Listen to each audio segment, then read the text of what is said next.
começando mais um episódio do nosso De Leve Podcast. Saúde, comportamento, autocuidado. E hoje com um tema muito especial: envelhecer.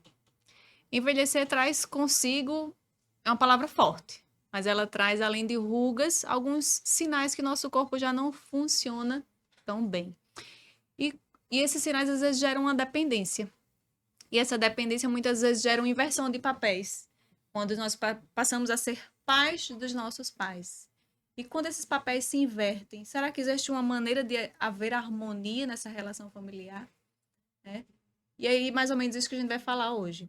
Estamos aqui com duas convidadas super especiais, doutora Alice, neurologista. Seja bem-vinda, doutora Alice. Muito obrigada por ter aceito o convite. Obrigada, Michelle. É um prazer estar aqui com você. Cristiane, Relações Públicas da Abras, Associação Brasileira de Alzheimer. Muito obrigada por ter aceito o convite, Cristiane.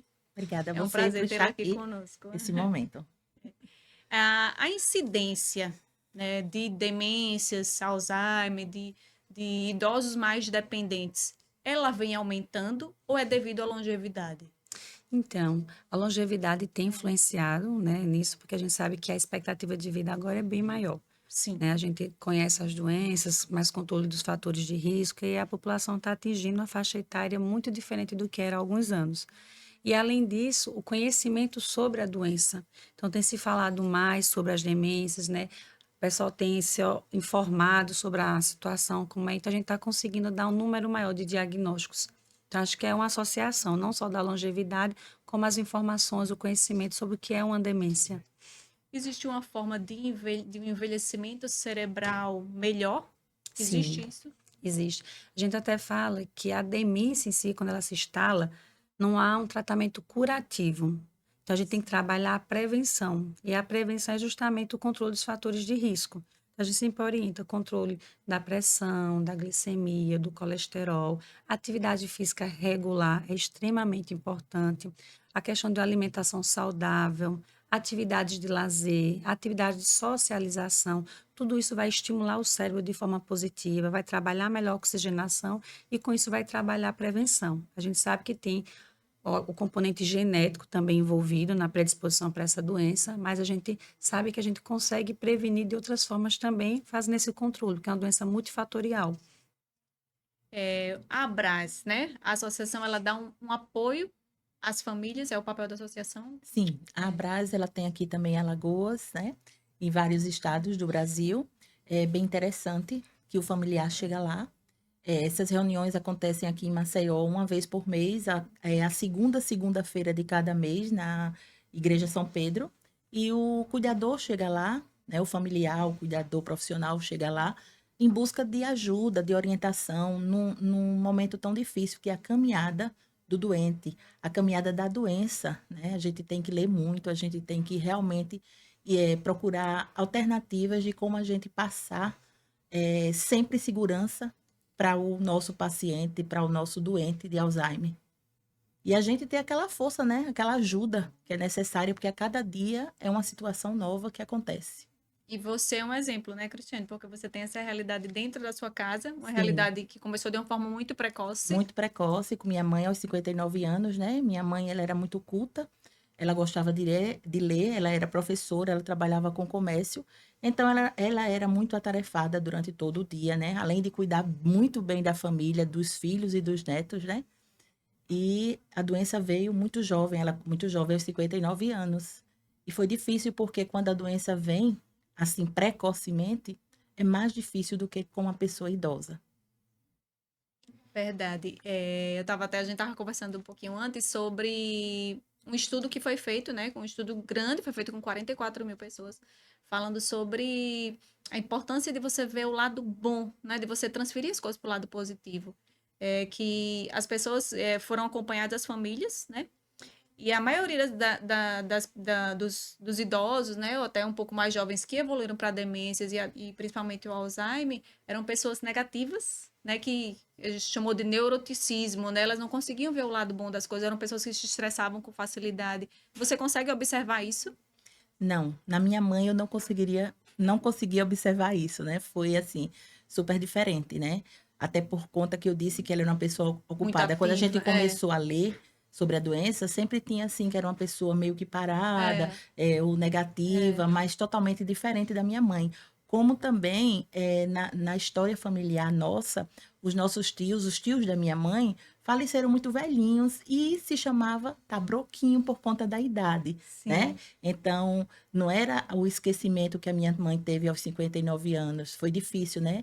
Mas também se sempre falou em perdas. A minha mãe teve muitas perdas e dificuldades assim de relacionamento enquanto a fase de adulto dela. Então pode ter sido isso também um gatilho para ter acontecido, né, com ela. Geralmente o Alzheimer e as demências em geral, doutora Alice, eles vêm após os gatilhos ou não existe essa relação concretizada? Então, como eu falei Ah, anteriormente, como é uma doença multifatorial, a gente sabe que pacientes que têm uma vida mais difícil, né, que têm aquela tendência à depressão, que não conseguem ressignificar as situações, que ficam mais no pessimismo, são pessoas que a gente percebe que eles não vão estimular de forma adequada aquele cérebro, né? Não vão ter uma socialização boa, não vão ter um padrão do sono bom, que a gente hoje tem estudos que mostram que o sono de qualidade, ele é prevenção para Alzheimer, porque no momento que a gente está dormindo, tem um sistema que a gente chama de gliossoma, linfático, desculpa. E aí é onde ocorre a limpeza do cérebro. E a gente sabe que a fisiopatologia do Alzheimer, que é a demência mais comum, é justamente secundária ao depósito de proteínas que a gente chama de beta-amiloides, que são proteínas tóxicas. E no momento que a gente está dormindo é quando acontece a limpeza do nosso cérebro. Então a gente sabe que pessoas que têm transtorno de humor, que são mais depressivos, tudo, eles não conseguem ter um bom padrão do sono também. Então, isso, com certeza, é mais um fator que contribui de forma negativa. São pessoas que não se dispõem a fazer uma atividade física, que vai lhe trazer um bem-estar, que vai oxigenar melhor aquele cérebro. São pessoas que também não se dispõem a ter uma alimentação saudável, né? De ter interação, de sair com as pessoas. Então, tudo isso é prevenção, que a gente fala para a questão de doenças neurodegenerativas principalmente. Então, certamente, esse neuroticismo tem toda a correlação, entendeu? De pessoas que têm essa tendência de isolamento, de futuramente evoluir para alguma doença neurodegenerativa, não só como Alzheimer, mas dentre outras doenças imunoinflamatórias, que a gente também vem percebendo que vem aumentando muito, doenças neoplásicas também. Então, a questão é a gente procurar sempre ressignificar as situações. Não é fácil, né? Não é fácil, mas a gente sabe que a vida em si coloca muitos desafios para a gente. E se a gente procurar ressignificar aquilo, a gente vai conseguir evoluir e nos proteger de outras patologias que possam vir surgir. verdade. E tem uma frase interessante que diz, né? Uma mãe cuida de 10 filhos. 10 filhos não cuidam de uma mãe. Você observa isso lá na Brás, que sempre sobra mais para um. Infelizmente, como se observa, né?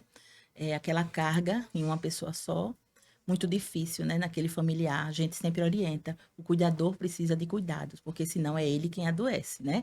Então, isso aí é uma realidade e teria que ser uma prática diária, né?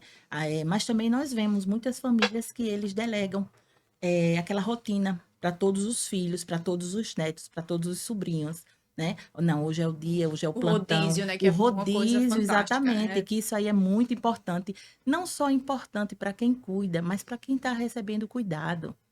Aquela pessoa vai se sentir amada, vai se sentir querida, vai se sentir cuidada, né? É interessante porque não existe totalmente aquela pessoa ficar sem percepção nenhuma. Ela tem momentos de lucidez, o doente, ele tem um momento de lucidez, né? De receber o afeto, de receber o carinho, de receber a presença de um neto, de um filho, né? Que eu acho que isso aí é muito importante, que deveria realmente acontecer nas famílias, né? Cada um cuidar um pouco. Mesmo tendo um mais tempo, outro menos tempo, mas a presença é muito importante. Verdade. Existia, doutora Alice, um conceito antigo, né? Que pessoas cultas, estudadas, enfim, que tinham feito faculdade, eh, não iriam desenvolver, né? Esse conceito caiu por terra, era um mito. Então, a gente sabe que reduz a incidência, né? Então, efetivamente reduz a Reduz a incidência, né? incidência porque a gente vai manter esse cérebro estimulado ao longo da vida de várias formas. Então, a gente fala que a gente vai aumentar a massa cinzenta cerebral, né? Do mesmo jeito que a gente faz exercício, a gente tá aumentar a massa muscular, exercícios mentais, estímulos cognitivos, faz aumentar a massa cinzenta. E aí é um dos fatores que a gente fala para prevenção da doença, né? Aprender algo novo, né? Aprender um novo instrumento musical, um novo idioma, trabalhar muito leitura, porque a gente tá trabalha nas sinapses. Então, a gente está criando Sim. novas sinapses, Novas conexões, novas né? conexões. Então, assim, isso ajuda, né, a prevenção. Mas a gente sabe que tem aquele componente genético, como a Cris muito bem colocou, né, que a mãe sempre foi uma pessoa muito ativa, professora, tudo, e infelizmente acabou acontecendo. Então, a gente sabe que tem essa questão genética envolvida. Então, tem muitas coisas, é uma doença multifatorial. Mas a questão do estímulo cognitivo, ele ajuda não só na prevenção, mas quando o paciente já está com a doença, é um dos principais tratamentos que a gente orienta também é essa questão de sempre aprender algo novo, estimular esse cérebro da melhor forma possível. Se fala assim, né? Vai escovar os dentes com a outra mão, né? Você Isso. mudar o seu caminho. Se você faz sempre o mesmo caminho, mudar o caminho, isso também funciona? Funciona. A gente sempre, como é aprender algo novo, né? A gente pede para escovar o dente com a mão não dominante, comer com a mão não dominante, tentar recordar o que fez no dia anterior, qual foi a refeição que fez no dia anterior. Porque isso tudo você está estimulando. O que a gente não pode deixar é simplesmente deixar a vida no automático. Entendeu? Porque você não está estimulando. Muitas vezes você fala, mas eu sou uma pessoa tão ativa, mas você está fazendo coisas que seu cérebro está habituado a fazer. Você está vivendo no automático, você não está criando novas conexões. Então, a gente precisa separar um momento do dia para a gente criar novas conexões. Então, por isso que é tão importante fazer essas atividades extras, né? Aula de dança, aula de essa parte de academia, caminhada, interação social, sair para conversar, leitura, entendeu? Jogos recreativos, então, tudo isso é algo de novo que a gente está aprendendo. Então, é importante estimular e continuar esse estímulo de forma contínua. Não é só se manter ativa, né? Mas que tipo de atividade você tem feito? É sempre a mesma coisa? Então, vamos tentar incluir algo diferente aí para a gente poder É exercitar o esse novo, cérebro. É né? o novo. É. E a sinapse é isso, né? São novas conexões, né? Que elas vão se estabelecendo e você tem esse poder de aprender. Que antes se tinha um conceito antigo que, não, o idoso, ele não vai mais andar de bicicleta, né? E a gente vê idosos aí, até eu vi uma idosinha fisiculturista, eu fiquei maravilhada, né? Outra aprendeu a nadar com 80 anos e se tornou campeã. Então, assim, não é tarde, Não, né? é o que nós chamamos de neuroplasticidade, entendeu? Um exemplo, né, que foge o tema, é às vezes o paciente sequelado de AVC, a gente começa a fazer exercícios físicos e a gente nota que aquelas áreas circunvizinhas começam a assumir aquele papel e o paciente começa a ter melhoras, entendeu? Então, o nosso cérebro, ele tem essa capacidade de neuroplasticidade. Então, não é porque aquela região está com problema que a gente não vai estimular as outras áreas que certamente irão conseguir assumir essa função de uma certa forma. Então, tem essa capacidade mesmo o cérebro. E a irritação e a agressividade, ela vem sempre? Você percebe isso lá na associação? Ou alguns pacientes sim, outros não? Sim, ela vem sempre. É a hora que aí o cuidador tem que entrar em contato com o médico, né? Ou com a equipe que ele tem de ajuda, ou com o familiar, que eu digo que é um conjunto, né? Cuidador, família e médico. É muito interessante cada caso você levar para o médico, né? Porque às vezes há necessidade de uma troca de medicação, há necessidade de uma troca de dosagem, né? Então, como a doença vai evoluindo, então vários sinais são vistos e apontados diariamente. É importante que quem esteja ali esteja observando para dar uma ajuda maior para o paciente e também para si Sim. próprio, né? Então, sempre seria necessário uma equipe multidisciplinar Sim, sempre. Sempre. Nessa caminhada é sempre. e que eles estejam em contato sempre para perceber essas Diariamente, dificuldades. assim, eu É, falo a observância do que está acontecendo, né? Observação, observando se dormiu bem, se não dormiu, se está menos agressivo, se ficou agressivo, né? Tem todo uma observação a ser feita. Mudou de ambiente, mudou de cuidador, a família deixou de vir, alguma coisa eles dão um sinal, né, do que está se passando com eles. Está com algum problema, às vezes uma infecção urinária, qualquer coisa assim, você vai ter que estar sempre atento a essas necessidades do paciente. e o diálogo, né? Porque às vezes a gente pensa assim, poxa, ele já não lembra de mim, né? Quando vem, a demência já está instalada ou até o Alzheimer. E por que eu vou conversar, né? Mas o diálogo, muitas vezes, ele pode fazer novas conexões, né? Como a doutora Alice falou, e ele é tão importante para manter o amor, né? Você, como a gente estava conversando um pouquinho antes, não esquecer quem foi aquela pessoa. Com certeza. A minha mãe hoje ela não fala mais, mas ela às vezes fala algumas palavras que saem exatamente depois de um diálogo que a gente tem com ela, mas todos os dias eu chego no quarto dela, dou bom dia, dou boa tarde. Quando eu chego no meu trabalho, eu pergunto se ela está bem, Às vezes ela responde com a cabeça que sim, né? Quando não, eu falo muitas vezes que eu a amo e ela responde também, ela fala assim. Então aí é que você vê que aquela pessoa, ela tá ali, né? Ela tem aquele momento de lucidez. Eu nunca deixo de falar. Às vezes eu tô até, ela gosta de assistir, né? Eu gostava de assistir repórter, essas coisas. E eu falo, eita, mãe, é hora do seu Jornal Nacional, bora assistir junto.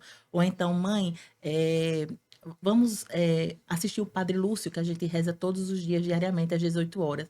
E eu sei que isso dá prazer a ela, né? Pela feição dela, apesar dela não falar, eu sinto, né? Às vezes, com o olhar, você sente que aquela pessoa está bem, se está gostando, se não está, né? Vamos hoje caminhar ali pelo jardim, vamos ver as flores. E ela está no mundinho dela, mas eu sei que ela está assimilando alguma coisa. Então, é muito importante, né? Às vezes eu vejo o cuidador, quem está cuidando dela, caladinho, eu digo, ih, conversa com ela. Às vezes a gente coloca uma música, eu noto que ela gosta demais daquela música. Eu digo, eita, lembra que a gente cantava junto? Bora cantar. E eu coloco essa música. Isso eu faço sempre, independente de como ela esteja, né? 15 anos já nessa caminhada, mas eu faço sempre. Como também as rotinas, né? Coisas que ela gostava de fazer, eu vou mantendo. Perfeito. Então, existe um momento que às vezes precisa de um psiquiatra também, doutora Alice? Porque tem essa questão da irritação, da Uhum. agressividade, né? A equipe acaba sendo uma equipe multiprofissional, né? Uma coisa que a Cris pontuou, que eu achei muito interessante, é a palavra rotina, né? Então, a gente precisa ter uma rotina diante para ter um cuidado de qualidade, porque a gente sabe que essa doença evolui com quadros de confusão, de ansiedade, irritabilidade. E quando a gente consegue estabelecer uma rotina, ele consegue prever o que vai acontecer ao longo daquele dia. Então, isso já vai deixar um ambiente mais tranquilo. Quando a gente tem a rotina, a gente consegue manter uma certa funcionalidade para eles, porque eles conseguem aprender as tarefas. Isso, claro, que na fase mais inicial, fase mais moderada, né? Que a gente tem que entender as fases da doença. Mas a rotina vai ajudar nessa questão da tranquilidade, de manter uma certa funcionalidade para eles, vai ajudar na tomada dos medicamentos também, até para o cuidador lembrar dos medicamentos, dos compromissos que tem que ser feito. E para eles ficarem mais calmos, porque eles sabem o que é que vai acontecer ao longo daquele dia, como a Cris também falou, né? Quando muda, quando algum familiar não vai, alguma coisa diferente acontece, eles mudam. Eles ficam mais irritados, mais agitados. E você tem que entender por que que hoje ele está com esse quadro de agitação. O que que aconteceu? Não dormiu bem durante a noite? Mudou o cuidador? Teve um atraso na medicação? Tem algum quadro infeccioso que está acontecendo?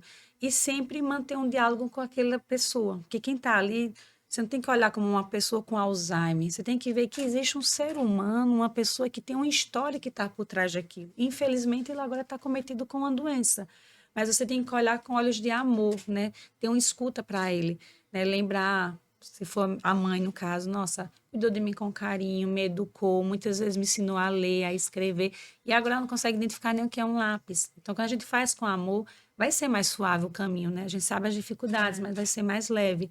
E aí, quando chega essa parte da alteração de comportamento, é quando realmente a gente nota que os pacientes, os acompanhantes buscam ajuda.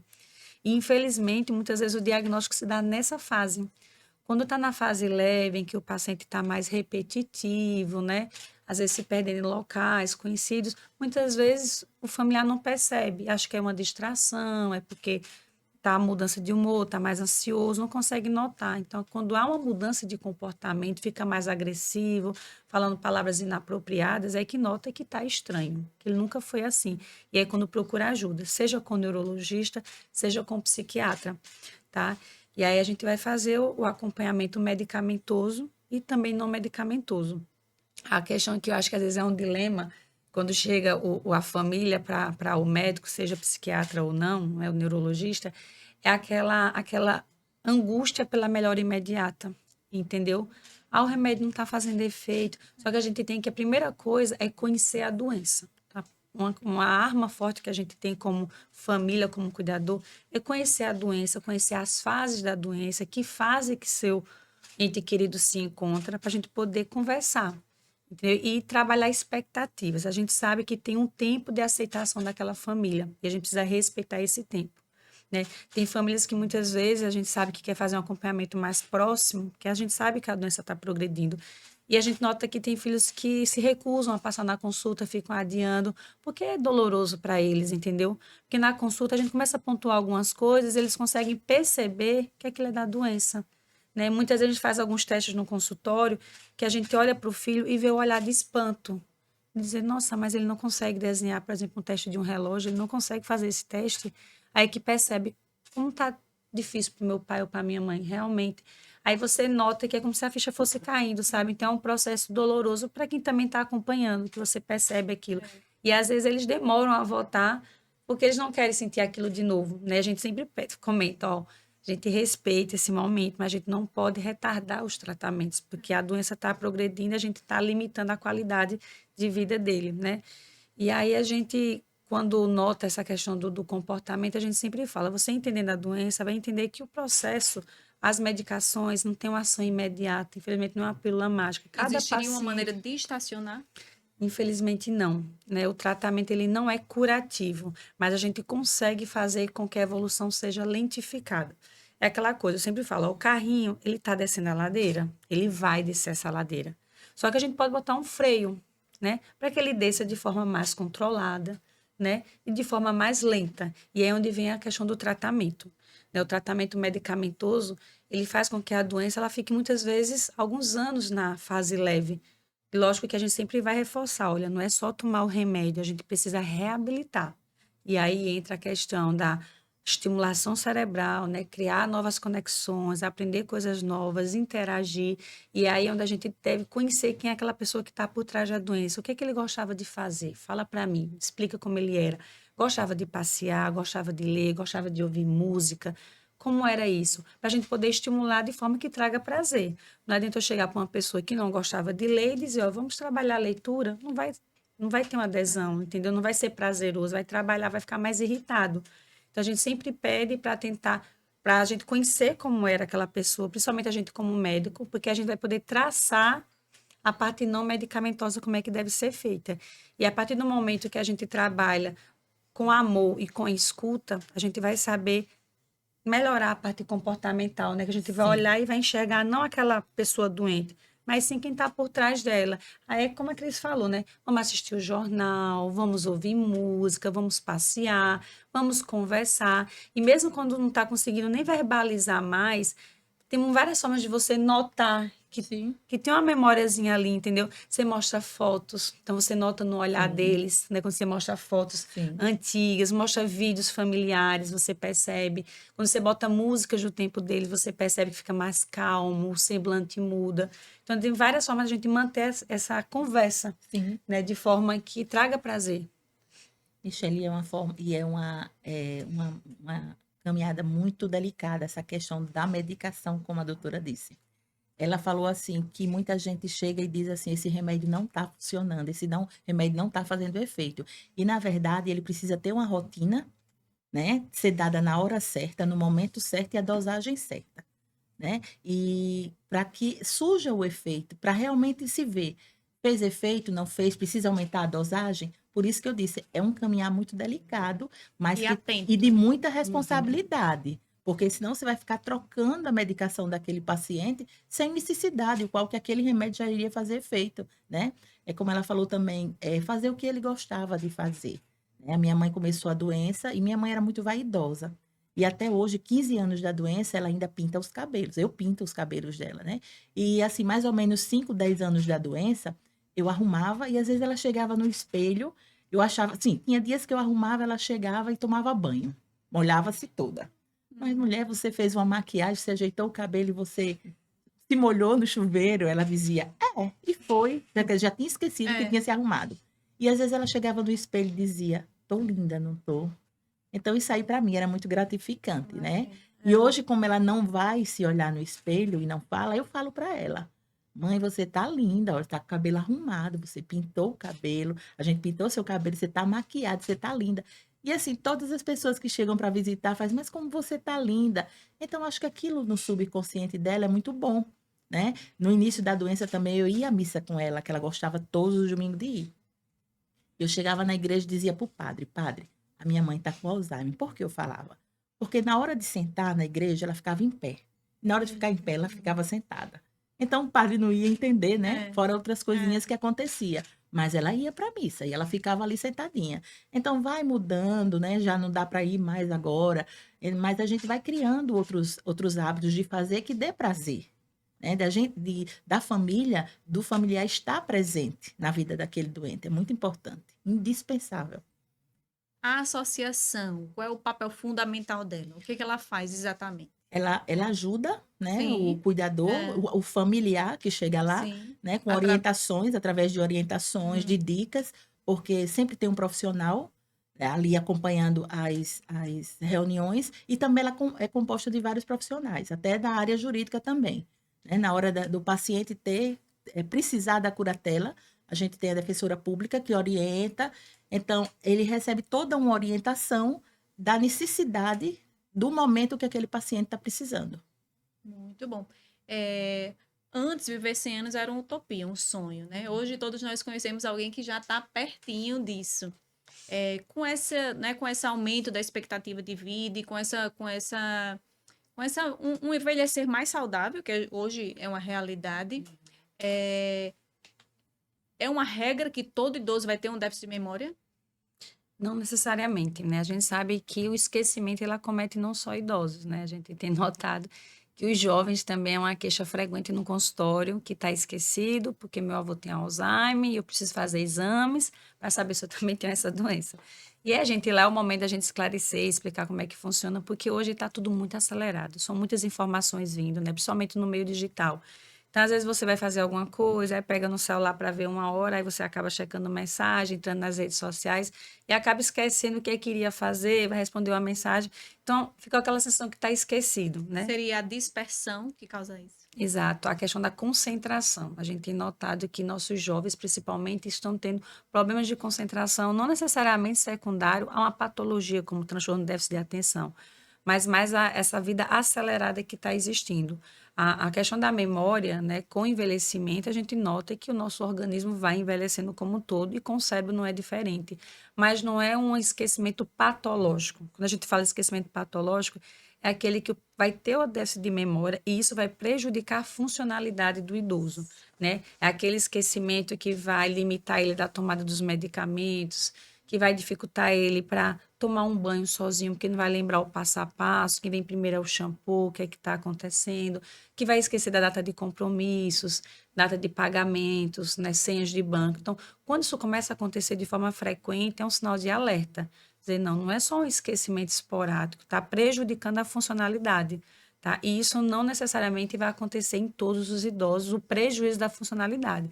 Esquecer uma coisa ou outra, isso não é doença. E também é uma coisa que vai muito para o consultório, né? Às vezes, pacientes com seus 85 anos e os filhos apreensivos, ele está esquecendo. Mas quando a gente começa a conversar e aplicar os testes no consultório, a gente vê que não é um esquecimento patológico, né? Ele não tem prejuízo na parte visual, na parte espacial, uma desorientação, uma perda da função executiva, que é isso. Às vezes, quando é patológico, o paciente ele não sabe utilizar mais o talher, ele não sabe utilizar o controle remoto. Você compra um controle novo para casa, ele não consegue aprender como utilizar. Às vezes você dá um celular, ele não consegue mais utilizar. Você vai abrir a geladeira, está lá o controle remoto guardado na geladeira. Então, isso são prejuízos da função executiva, que ele não consegue entender para que aquele objeto serve. Ele começa a não conseguir dar nome às coisas, né? Ele olha para um açúcar e não consegue dar um nome, que a gente chama de afasia. Então, quando essas coisas começam a acontecer, você vê que não é só um esquecimento, que esqueceu o horário da missa, que esqueceu de tomar aquele remédio, mas ele próprio lembrou que esqueceu. Então, isso, o idoso, que o envelhecimento senil vai acontecer assim, que ele vai esquecer, mas sem nenhum prejuízo, sem nenhuma desorientação. Já quando é patológico, você nota que vai ter perdas, e aí você vai notar que ele vai precisar de cuidado adicional, vai dizer, não tem como ficar mais sozinho, né? Mas o esquecimento vai acontecer, mas não de forma patológica em todos os idosos. Você falou essa questão da dispersão, né? Que eu estava até lendo sobre a SPA, né? Aham. Síndrome do pensamento acelerado, Isso. né? E você acha que a tecnologia que levou a isso? Não que Não, levou, mas que está influenciando, né? Porque a gente sabe que a gente está mais com muitos afazeres também, né? No caso, exemplo, nós mulheres. Hoje a gente está com a carga de compromissos muito maior do que a gente tinha anteriormente. Então a gente se cobra muito, aí fica aquela sensação, eu estou esquecida, eu estou preocupada. Mas às vezes é só porque a gente está se sobrecarregando. Nosso dia a gente tem que entender que dura 24 horas. Então, o que que a gente pode se organizar diante nesse tempo. desse tempo e não se cobrar? Entendeu? Não deu para resolver isso? Calma, respira. no dia seguinte a gente resolve. Então, acho que a gente está colocando muitas metas em pouco tempo. E aí fica com essa questão que não está dando conta, que está esquecendo os compromissos, mas muitas vezes não é isso, entendeu? E a rede sociais, essa questão da parte digital, é muita informação vindo, né? A gente recebe informações do mundo inteiro, que está acontecendo em todo o mundo. Então, a gente fica preocupado com a guerra que está tendo em tal país, preocupado com a situação da nossa cidade, e aí a gente vai ocupando nosso cérebro, dando muitas informações, e chega uma hora que a gente não consegue entender o que é que a gente vai fazer, qual é o nosso próximo compromisso. Então, é algo que, com certeza, veio para nos ajudar, desde que a gente saiba utilizar de uma forma educativa, mas o uso em excesso, né? E desenfreado, isso acaba prejudicando. É interessante que eu estava vendo que eu não vou lembrar o nome do filósofo, mas perguntaram para ele como ele conseguia ser tão inteligente e tão sábio. E ele falou assim, que quando ele estava descascando uma laranja, ele estava só descascando a laranja. Eu achei isso fantástico. Então, assim, como hoje a gente está aqui, mas está pensando o que tem que fazer, né? Você está atendendo o paciente, mas, eita, será que meu filho comeu, né?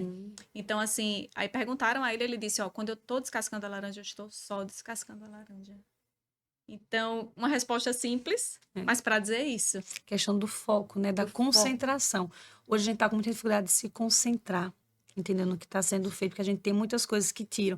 Eu até oriento muitas vezes tentar colocar o celular no silencioso, né? Grupos de WhatsApp, tenta deixar no silencioso para não tirar o seu foco, né?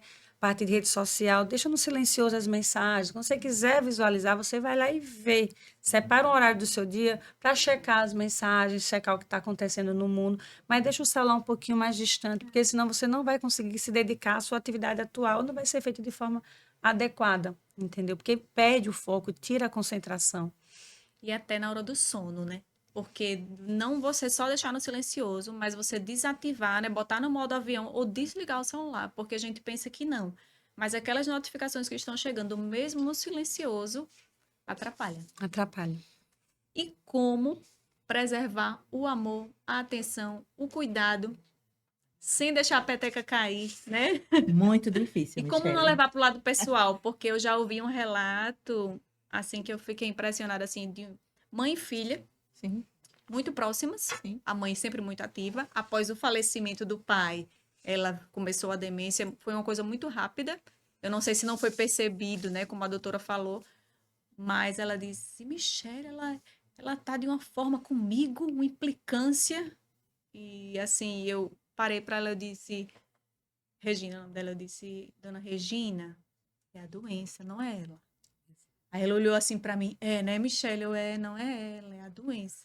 Mas deve ser difícil. Muito difícil. Quando a gente fala de Alzheimer, ou a gente ouve falar, as pessoas às vezes comentam, é aquela doença que tem o esquecimento do presente e lembra do passado. Não se resume só nisso. O dia a dia é muito difícil, né? As intercorrências são muito difíceis. Então, como é que a gente segura a peteca? Sabendo como lidar. Aí vem todo o apoio da médica, né? Vem todo o apoio familiar nesse momento e vem todo o amor e o carinho que existe com a gente, né? Para a gente daí fazer a caminhada como tem que ser feita. A gente não pode correr daquela caminhada. É o nosso ente querido, né? E a gente realmente fazer daquele momento que nós estamos com ele, aquele momento gostoso, né? Como vai ser prazeroso ficar aqui? É carnaval, todo mundo viajou. Eu tô só. Às vezes o cuidador nem foi. E aí? Vai existir outros carnavais, né? Vai existir outros feriados, outros finais de semana. Então é mais ou menos por aí. A gente não vai ficar amargurado. Porque se é que a gente está aproveitando de alguma forma e sabendo que o nosso ente querido não está bem, para mim é difícil, né? Então é aí que entra o amor. Como é que eu chego ao final do dia? Como é que eu passei esse dia com ela tão irritada? Como é que eu passei esse dia que foi tão difícil? Como eu, né, aguentei? Então, o amor, sem dúvida, entrou aí. Eu tenho um livro, eu fiz um livro sobre a minha caminhada com a minha mãe. É o Amor Superando o Alzheimer. Muita gente que comprou o livro, eu pedi que falassem comigo se gostou. Muita gente dizia, Ave Maria, Cristiane, como é triste. Não é triste. Aquela pessoa que falou daquela forma, que tem o seu ente querido, dizia, depois de alguns meses, Cris, eu estou entendendo tudo do seu livrinho, porque estou passando e está me ajudando. Então, essa realmente foi a minha ideia do livro. É o que eu passei, eu passar para alguém que ajude. Como é que eu passei por aquele momento? O que foi que eu fiz? Qual ajuda que eu tive? O que eu procurei? Eu não fiquei parada, eu não fiquei em casa. Eu não me desesperei. Lógico que tem momentos que você realmente tá difícil, você chora, mas você ao mesmo tempo se levanta com força. Não, tá precisando de mim, tá precisando do meu cuidado, tá precisando da minha orientação, né? E quando a gente tem médicos assim maravilhosos que nos apoiam, que nos orientam, então se completa, né, a nossa caminhada. E o amor sempre. É fantástico que eu lembrei eu acho que é tipo uma parábola, né? Que é da tigela de barro. Você já deve ter ouvido falar, mas toda vez que eu leio ou que eu vejo, me chama muita atenção. Que era a avó, né? Já estava idosa e ela já, com algum certo grau de demência, já não conseguia se portar na mesa. Então, toda vez que chegava uma visita, principalmente, botavam ela para comer num lugar afastado com uma tigelinha de barro, porque ela conseguia comer melhor, que ela já não conseguia usar os talheres. Aí isso era uma rotina, né? Sempre, principalmente quando chegava alguém, como ela melava tudo, botavam ela mais afastada. E ela acabou que não fazia mais refeições com a família, ficava sempre com a tigelinha dela de barro. Até que um dia, né, o filho do casal, né, tava brincando assim com massinha. E o pai disse: Filho, o que que você tá fazendo? Não, pai, eu tô fazendo uma tigelinha de barro. Pra quê, filho? Uma tigelinha de barro? Não entendi. Pra você, papai, quando ficar velhinho. Então, assim, não que a gente espera isso, não que a gente faz para receber em troca. Mas se você dá o amor de uma forma natural e espontânea, esse amor vai voltar para você de uma forma natural e espontânea também. Com certeza. Você percebe isso? Percebo. Percebo. E assim, eu sempre quis integrar a família. Eu digo família, meus filhos, marido, né? Nas necessidades do dia a dia. Às vezes eu precisava sair. Eu dizia, meu filho era pequeno, e eu dizia, Lucas, preste atenção aí, a sua avó. Lucas, se sua avó precisar disso e disso, você faça. Né? Às vezes ele reclamava, mas eu notei que Lucas e a minha filha Marcela também, eu notei que com o passar do tempo, eles já faziam sem eu pedir. Isso para mim foi muito gratificante, né? Ele dizia, mãe, olha, eu já fiz isso, eu já dei o lanche da vovó, você não estava, mas tal hora ela tomou. Olha o remédio, eu vi ali na, no aviso, no quadrinho de aviso, e eu dei aquela hora aquele remédio que era preciso. Então, é isso, é você interagir toda a família, porque é necessário, você não pode ficar só de maneira alguma, como muita gente pensa. Não, ela cuida, ou então ela tá com o dinheiro da mamãe, então já tem tudo, acha que a parte financeira é tudo. E não é, é uma doença cara, é uma doença que exige medicamentos caros, né?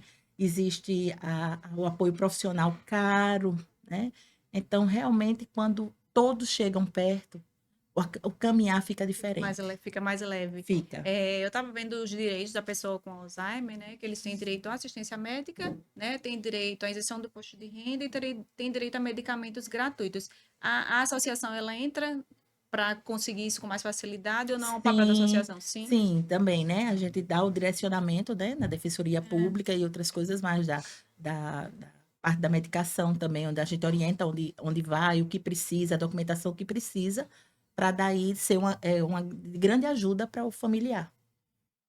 E você percebe que isso é facilmente cumprido? Ou existe um trâmite mais complicado? Não, existe É, sim aquela parte assim, um pouco às vezes burocrática, mas sai, entendeu? sai. Sai. A neurociência, ela vem evoluindo muito, né? Mas ainda não existe uma forma de prevenir? Ou se existe alguns caminhos? A prevenção é mais o controle dos fatores de risco mesmo, né? A gente manter um estilo de vida saudável e incluir prática de exercício, alimentação, atividade de lazer, a socialização. Então, isso vai ajudar a prevenir a doença, mas muitas vezes a gente sabe que tem aquela questão genética também, né? Os 10% é que a gente sabe que tem aquele risco adicional. Mas a gente tem que trabalhar muito forte na prevenção porque a gente não tem a cura. Então, quanto mais a gente estimular aquele cérebro, maior a chance da gente reduzir a chance de desenvolver esse tipo de doença. Se eu já sei que a minha família tem uma suscetibilidade genética, né? E eu entro firme na prevenção, você acredita que isso consegue, né? É um fator que vai realmente impedir que a pessoa desenvolva? Impedir é uma palavra que Forte. não tem como a gente garantir 100%. Mas a gente sempre reforça, né? Pessoas que têm qualquer tipo de patologia neurodegenerativa, né? Que tem algum componente genético envolvido, a gente tenta trabalhar a prevenção, né? A gente sabe que boa parte do Alzheimer tem aquele caráter esporádico, que não tem ninguém na família e de repente apareceu um caso, né? E aí, quando certamente a gente vê o que é que aconteceu ao longo da vida daquela pessoa que levou ele a desenvolver esse tipo de doença. Muitas vezes pode ser o neurociticismo, alguma coisa desse tipo também, que influenciou de forma negativa. Mas quando a gente tem aquele componente genético, que a gente vê que vários outros membros da família também estão desenvolvendo, normalmente quando desenvolve de forma mais precoce, antes de 60 anos de idade, né, a gente tem que ficar atento a um componente genético. Então, aí a família tem que trabalhar bastante a prevenção para reduzir os riscos. Não quer dizer que você não vai desenvolver, né? A chance é reduzir para não desenvolver, mas isso daí a gente não tem como prever, porque a gente não sabe como é que aquele cérebro funciona, o funcionamento adequado. A gente sabe que trabalhando a prevenção, a gente está aumentando a massa cinzenta, então a gente está criando novas conexões e isso vai reduzindo os riscos. E essa incidência maior em pessoas tão jovens, existe uma justificativa? É pelo mundo atual, alimentação, ou não se existe isso? Eu acredito que a gente tem que, quando a gente fala de demência, né, a gente sabe que tem outros tipos de demência, não só o Alzheimer, né? O Alzheimer é a mais comum, mas a gente tem demência que acomete pacientes mais jovens, né, por volta dos seus 50 anos, como a demência frontotemporal, que está sendo falada muito nos dias atuais, porque a gente tem algumas celebridades que receberam o diagnóstico. Então, a primeira coisa é a gente tentar identificar que tipo de doença a gente está falando, né? Que componente genético tem.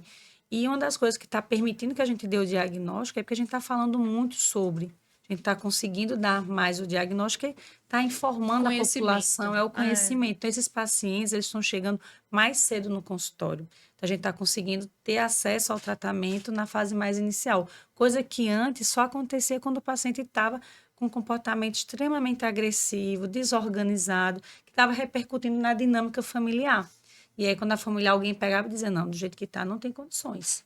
Entendeu? Vamos levar para algum médico ver.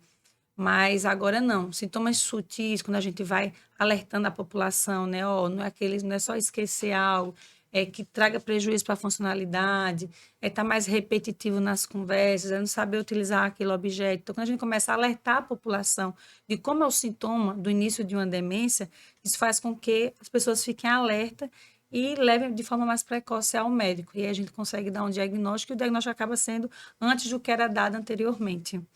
E, consequentemente, um tratamento mais efetivo. Mais efetivo. Quanto mais cedo o diagnóstico, né, a gente vai conseguir tratar o paciente e aí a evolução ela é mais lentificada. Então, a gente melhora a qualidade de vida do paciente e, consequentemente, da família, do cuidador, porque é uma doença familiar, né? Tem que ter, todos estão envolvidos ali. E é algo que eu prezo muito, no momento do diagnóstico, muitas vezes a gente faz uma reunião familiar, entendeu? Quem são as pessoas que estão mais envolvidas no convívio? São 4 filhos, então a gente precisa conversar com os 4 filhos, porque a gente precisa delegar funções. Porque sempre, né, ou na grande maioria das vezes, aquele que é menos compromissado, que é viúvo, vai ser quem vai cuidar da mamãe ou do papai, né? Eu já trabalho o dia todo, meus filhos têm uma demanda grande, fulano, você fica lá com a mamãe, o que precisar eu estou aqui. E isso vai causando um estresse do cuidador. O cuidador, ele vai adoecendo. Então, assim, muitas vezes é até porque a família não conhece a doença, não sabe essa carga toda que vai gerar, e às vezes o cuidador, ele acaba dominando a situação, né? E ele não quer delegar funções. E se a gente conseguir do início, né, dizer, ó, a doença ela tem essa progressão, tem essa demanda. Então a gente vai precisar de um revezamento. Isso vai fazer bem não só para vocês que estão cuidando, mas para ele que está sendo cuidado. Porque tem familiares que às vezes evitam ir lá ver o pai ou a mãe, porque ele não consegue se deparar com a situação. Entendeu? Isso não é incomum, sabe, Michele?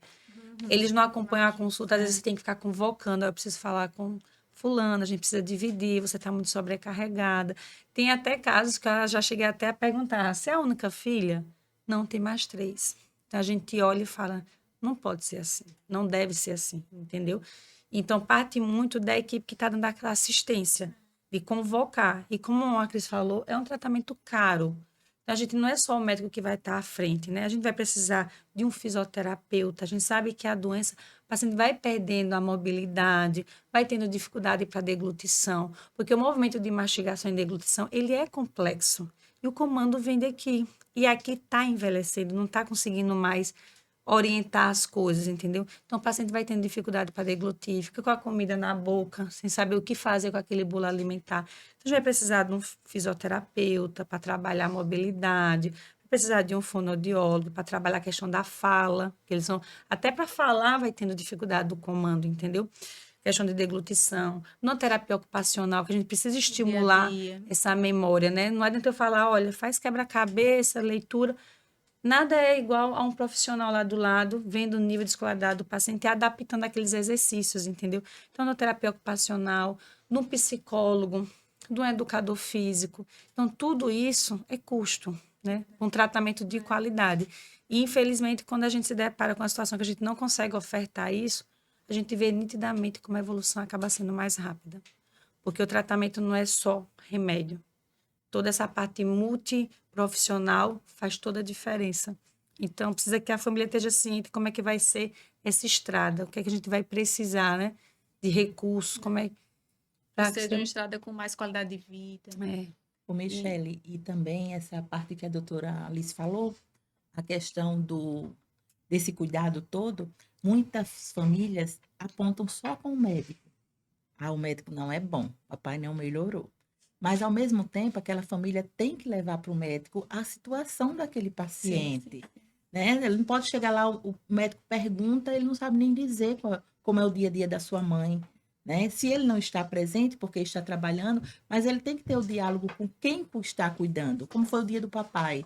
Olha, hoje pela manhã ele estava mais agressivo, então ele vai levar essa recomendação para o médico ver. Né? Muitas vezes fica apostando só no médico, só no profissional. Não gostei. E daí fica pulando de médico e o tratamento fica difícil.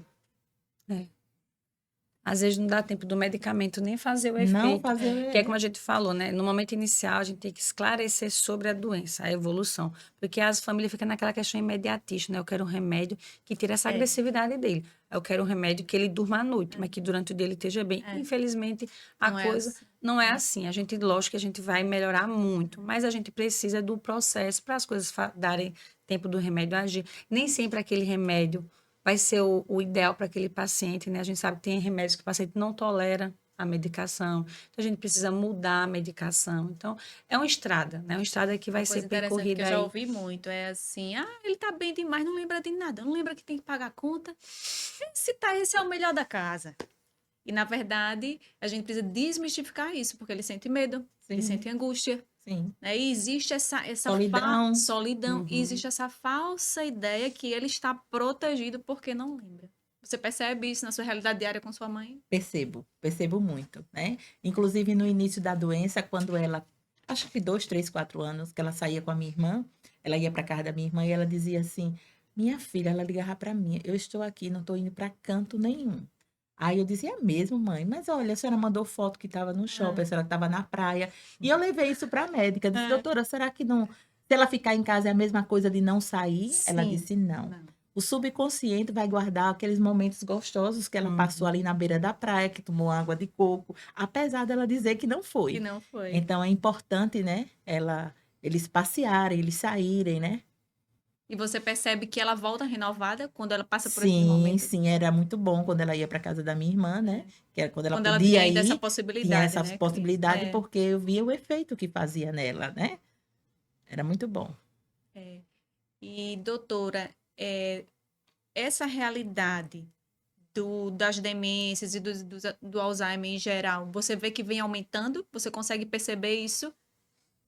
Vem. No consultório é uma demanda que a gente nota bastante, entendeu? A procura. E o interessante é que a procura sempre é por alguém, dificilmente é pelo paciente, porque a gente tem o que a gente chama de anosognosia, né? Eles não percebem a doença, né? Então, às vezes o paciente ele vai para o consultório e nem ele sabe o que ele está fazendo ali. A gente tenta conversar, ele fala: não, eu estou bem, eu vim porque me trouxeram. O paciente precisa saber?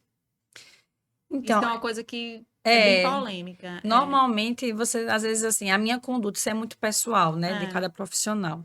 Então, assim, eu procuro não dizer a palavra muitas vezes, você tem tal doença, porque às vezes na fase inicial eles têm todo um insight do que está acontecendo, entendeu? E muitas vezes eles até falam: eu não quero ir mais para aquela médica, que ela diz que eu tenho isso, eu não tenho isso, Então, eu a tô conduta seria ótimo. avisar apenas a família. Normalmente eu falo para o paciente que ele tem um declínio cognitivo, que a memória não está interessante, até para poder ter uma adesão no tratamento. Porque muitos vão se recusar a tomar os medicamentos. Se você disser que está tudo bem com você, e por que eu vou tomar remédio? Entendeu? Então, acho que a gente tem que ser sincero com o paciente, porque é ele que está com aquele problema. Mas não necessariamente chegar no primeiro momento e dizer, olha, você tem essa doença, daqui para frente vai tomar isso aqui. Não é isso. A gente tem que tratar o nosso paciente como a gente gostaria de ser tratado. Perfeito. Entendeu? Então, assim, com a família, normalmente a consulta até, às vezes, você faz em 3 momentos. Primeiro entra a família, traz a demanda, porque é muito constrangedor para o paciente ouvir o familiar pontuar as coisas que ele tem feito. E você nota que vai criando aquele clima, entendeu? O paciente olha e faz, não fiz isso, não. E começa a justificar. Não, mas aquele dia, começa a criar um atrito, sabe? Que é desnecessário. Então, muitas vezes, entra o familiar, esclarece tudo o que está acontecendo. Depois, normalmente, os dois, né? E aí você vai fazer os testes no paciente, conversar um pouco com ele, ver como é que ele está se sentindo, como é que ele era, né? O que é que ele gosta. E muitas vezes, no final, você fica com o familiar para tentar esclarecer, ó. Realmente, o diagnóstico é esse, a fase da doença que ele se encontra é essa, o tratamento é dessa forma, e daqui para frente as coisas vão acontecer, o esperado é que seja desse jeitinho, para ele poder entender o processo, entendeu? Mas para o paciente, eu sempre relato, olha, a gente fez os testes aqui, não estão tão bons como a gente gostaria para a sua faixa etária, para o seu nível de escolaridade, então a gente precisa tomar alguns medicamentos para poder melhorar, entendeu? Então, eu tento Então, conversar. também é importante essa consciência. Até para ele ter uma adesão. E aí, muitas vezes, eles concordam, não, tudo bem, tal. Mas a dizer assim claramente o que acontece, às vezes eu acho que você vai gerar uma repulsa, uma não Verdade. adesão ao tratamento, e isso só vai nos prejudicar. Então, a gente tem que, quando vai escolher o melhor medicamento, não é só escolher o remédio, é ver se vai ter uma adesão. E aí, vai do jeitinho que você vai conduzir a consulta, que você vai trazer o paciente para você. E falar como você gostaria que falassem com você, né? Se colocar no lugar do outro. Sempre. Isso sempre funciona. Sempre funciona. É. E para a família também, né? Você não Sim, pode chegar e despejar um diagnóstico assim de cara. Você vai sentindo, sabe, Michele, na consulta, eu acho assim que a medicina, ela é muito rica. A gente consegue crescer muito espiritualmente com ela, quando você se permite. E quando você está daquele lado, você vai nos olhares, entendeu? Você olha para o familiar, você olha para o paciente. E, ao mesmo tempo, vem muita coisa na cabeça do médico, né? Quem era aquela pessoa? Porque quando você olha para o familiar e vê que ele está sofrendo, você nota que para ele alguma coisa tá... Ela está olhando para aquele pai, para aquela mãe, dizendo, nossa, daqui para frente não vai ser mais como era, entendeu? Então, eu acho que a grande dificuldade é isso, você aceitar, às vezes, aquele pai tão forte, aquela mãe tão forte, poxa, né? E que a gente tenha essa força, essa garra, né, de chegar junto, né? Parabéns, Cris, por você ter Obrigada. essa, né? Além de você ser um exemplo de filha, né? Você ainda tá aí nessa firmeza na associação, ajudando também outras pessoas, Muito né? obrigada. E gostaria de agradecer, né? Maravilhoso hoje, agradecer, doutora Alice, né, por tanto conhecimento. Né? Parabéns pelo seu trabalho, parabéns por ajudar tantas pessoas. Você também, agradeço. Cris. Obrigada. Né? A gente que agradece, né, Cris? De poder passar informações, porque é um tema que é muito difícil, né? Muito desafiador para quem está convivendo com os pacientes, né? Então, a gente poder ajudar de alguma forma, levando informações, a gente também, eu mesmo parabenizo muito você. O tema foi muito interessante. Então, foi muito bom a gente poder participar, né? Agradeço pela essa oportunidade, esse espaço, tentar ajudar a população. É isso aí. Todos nós vamos envelhecer um dia, né? E se você puder cuidar bem de quem cuidou tão bem de você, né? Esse retorno vem, não que a gente espere por isso. Né? E agradecer mais uma vez, né? Agradecer aos nossos apoiadores, Vila do Porto Patágio, Tio de Pugliese, Lipe, arrasando como sempre. Agradecer Luz de Luca, MCZ Windy, que também está com a gente aí nesse apoio. E viva, né? Cuide bem de quem cuidou de você, que a vida é isso, são esses momentos. Obrigada e até o próximo episódio.